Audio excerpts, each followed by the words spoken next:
Alors nous avons un programme prioritaire sur les sols et le changement climatique.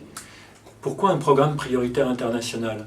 Parce que c'est un moyen pour INRAE d'accélérer la coopération entre les pays sur des grands enjeux qui sont à la fois des enjeux pour la science, mais des enjeux aussi pour la société et pour répondre aux grands défis.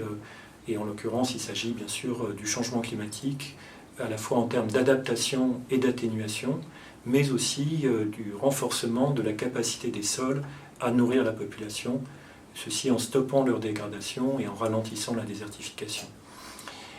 Alors ce programme, il a été lancé à partir de l'initiative 4 pour 1000, les sols pour la sécurité alimentaire et le climat, une initiative qui avait été proposée par la France lors de la COP 21 à Paris en 2015, et qui comprend un programme de recherche. Donc notre programme prioritaire international contribue au programme de recherche de l'initiative 4 pour 1000.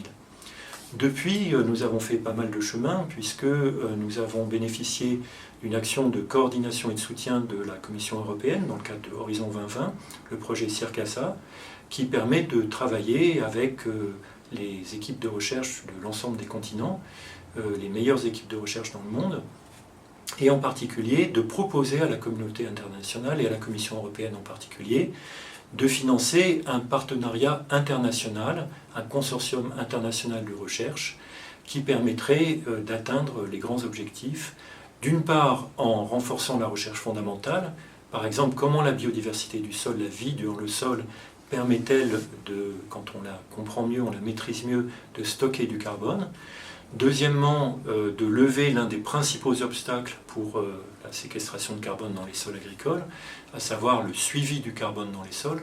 Peut-on utiliser la combinaison de satellites, de bases de données sur le sol, de bases de données sur le climat et les pratiques agricoles, pour avoir un suivi en continu de stockage ou du déstockage de carbone dans les sols? C'est la question à laquelle nous voulons répondre en créant une infrastructure internationale dans ce domaine.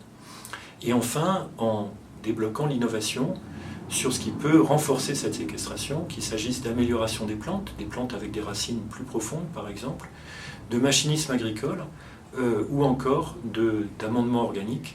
On parle souvent de biochar, un résidu de pyrolyse qui permet de stabiliser le carbone et de renforcer le carbone dans le sol. Ça fait partie des options qu'il faut regarder de plus près.